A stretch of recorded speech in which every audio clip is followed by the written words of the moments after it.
Hi, I'm Dr. Bob Thiel, and I'm the author of 2012 and the Rise of the Secret Sect.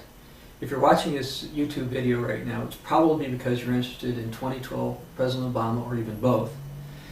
Now, I should start off this by saying that I do not believe that Barack Obama is the AntiChrist. As a matter of fact, in my book, I go through 7 reasons why he's not. However, that does not mean that I don't believe President Obama may not be involved in 2012, or that he is not in any way prophetic. Now, realize that, presuming he finishes his first term, President Obama will be the President of the United States on December 21st, 2012, which is when the Mayan calendar ends and when various things are predicted by a lot of sources to occur. Now, specifically regarding President Obama is of low Kenyan descent. That's what his father was. His father was born in Kenya. And there's actually an interesting Kenyan prophecy that was written about 100 years ago that says that the destruction of the United States will take place under the leadership of the son of Kenya. And we've never had such a thing before, and we now have one at this time. So this is one reason why President Obama has been of interest to some people. In addition to that, Forbes magazine in October of 2008 ran an article related to an ancient Shiite prophecy that's several centuries old that I'd like to mention, because I do have it in the book. So let me go over here to page 132 and read some of this particular article. The Muslims seem to believe, or at least the Shiite Muslims, that prior to the arrival of a great leader, which they call the Great Mahdi, which the Bible may refer to as the person with the title of the King of the South, so it's a Muslim leader or savior, they think. Anyway, according to the prophecy, a tall black man will assume the reins of the government of the West. Well, this has never happened before, at least not to the degree we've seen it under President Obama. And, quote, he'll be commanding the strongest army on earth. Wow, the strongest army on the earth, obviously the United States, so it seems like this may fit. And what some of the Shiites believe is that this is supposed to be a clear sign that their great leader, the final Mahdi, or the last Imam, as he's sometimes referred to, will rise up. And all it takes is some Muslims to believe that President Obama is the one who fulfills this prophecy.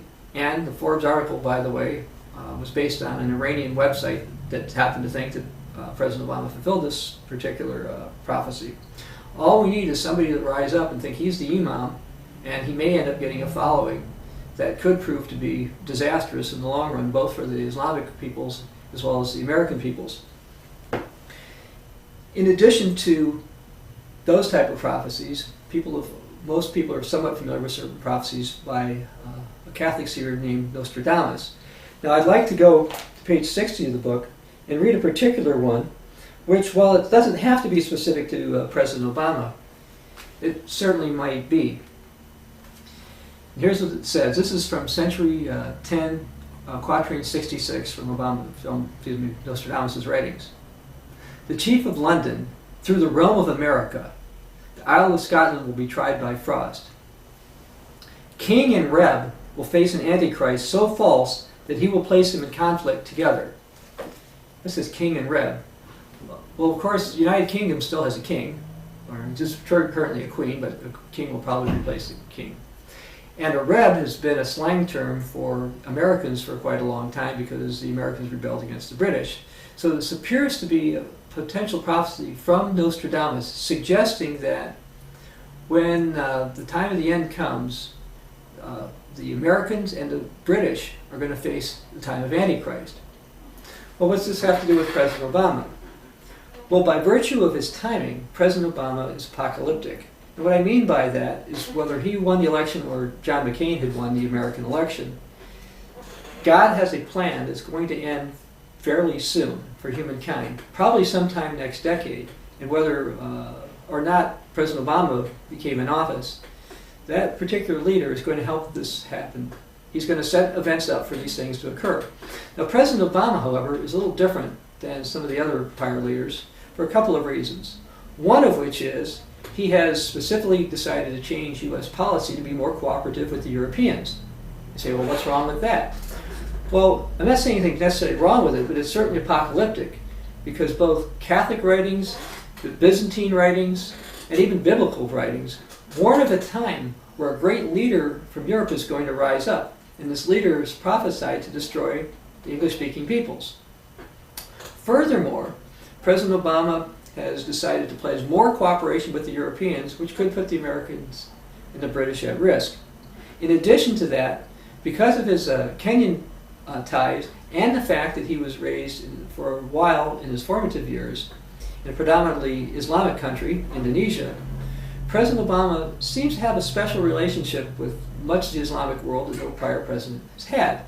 And while that of itself is not bad, it does concern us because he is likely to enable the rise of this Islamic leader, the Mahdi, which I mentioned a few moments ago, the Bible refers to as the King of the South. In addition, President Obama has decided to increase the policies of the prior administration when it comes to increasing American debt. The United States had just over $9 trillion worth of debt on the national debt clock in April 2008. And as of the 4th of July 2009, it's over $11 trillion. We've seen a $2 trillion rise in the debt in that short period of time based on the last administration and the current administration.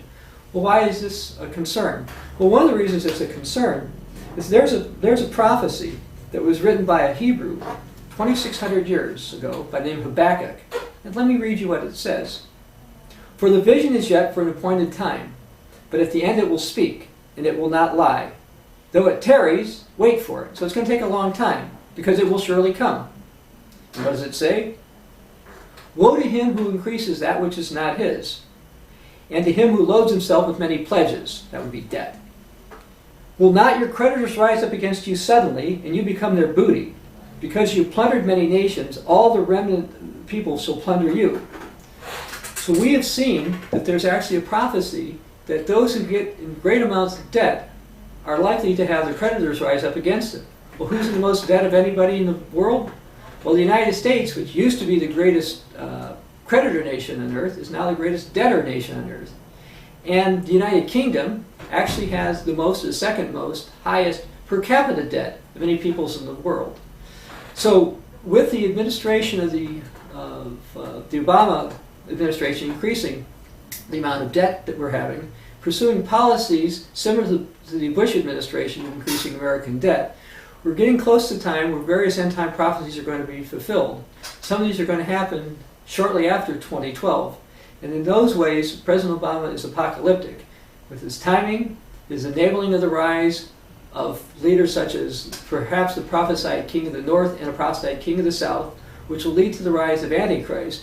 All these things are likely to occur sometime next decade, and possibly under the leadership of President Obama, at least while he's in office.